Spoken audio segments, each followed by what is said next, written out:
Hi there, my name is Caitlin Verdi. I'm the Community Outreach Manager at the MSPCA Cape Cod. We work here on a lot of different programs. For pet owners, our community outreach program strives to provide access to care. A lot of times that looks like food support, maybe low-cost vet care. But today we're talking more about people in situations where they need to separate from their animal. So we want people to know that as an organization, we are here to provide support if you do need to separate from a pet permanently. We know that decision does not come easy to people, and it is one that is made out of love, either for yourself, for your family, for your pet, all of the above.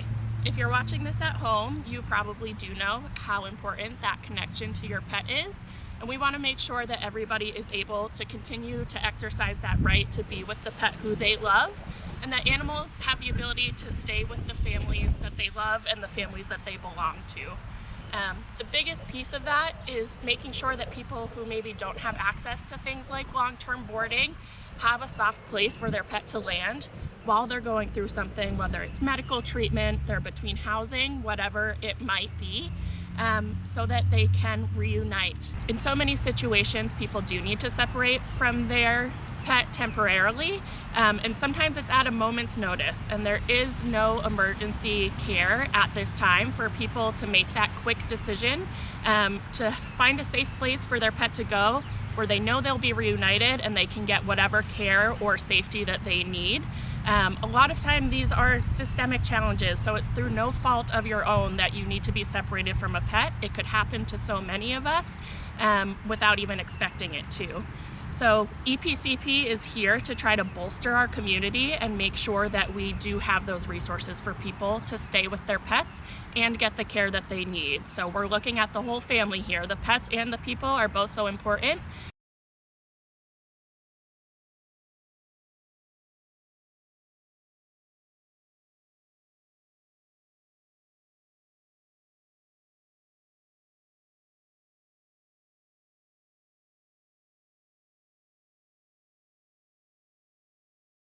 Good morning, my name is Anna, and I wanted to tell you a little bit about what happened to me. This is my sweet baby. This was my sweet baby. And I told my friend in LA when he rescued her that he should give her up for adoption, that we could not take care of a plant, much less a precious dog. The survival mode almost blacked out the beatings of why I should have left, but could not handle both. My baby needed to eat, be warm, so I went back. And then things got worse. When things get that bad, it's hard to make choices beyond what is happening in the minutes and hours, much less days.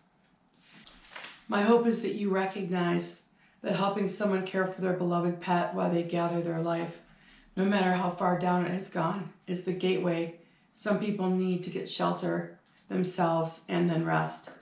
When disasters hit, what do people grab? Their loved ones and pets, their identification. When you have moments to choose, even if you know the fire is spreading or the water is rising, the feeling of having no real place to go and fleeing shelter is primal. And we grasp onto what we love the most. Save what you love to get through the next hours and days when everything was gone and it hurt to be hurt. And all I wanted to do was comfort my baby, to know she was safe. The process of leaving and sharing the terrible truth of my daily living can be too much to bear, especially when there's no place to go. My hope is that you understand the love and bond between a beloved pet and their owner, even if you do not understand the circumstances, that it's better to leave than to stay. It takes so much courage to leave, to move on. It takes resources to get out, not just goodwill, good intentions, or empty promises. And you can be the lifeline, the gateway to freedom and safety. I know there are people who are going through something like what I went through, and are suffering because they cannot choose between leaving and caring for their beloved pet and themselves. The way I was able to move on is through the love of my family, hope, and kindness. Thank you.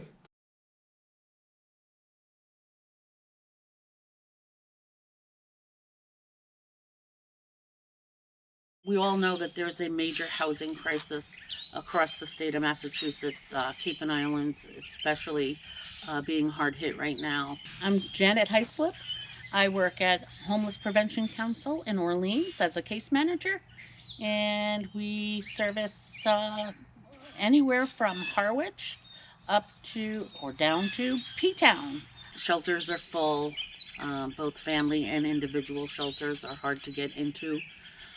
We have populations of people living in their cars, living in the streets, living behind buildings, in boats here on Cape Cod. And a huge issue for those folks not only is the trauma of being homeless, the trauma of losing family and friends, that a lot of them have pets with them.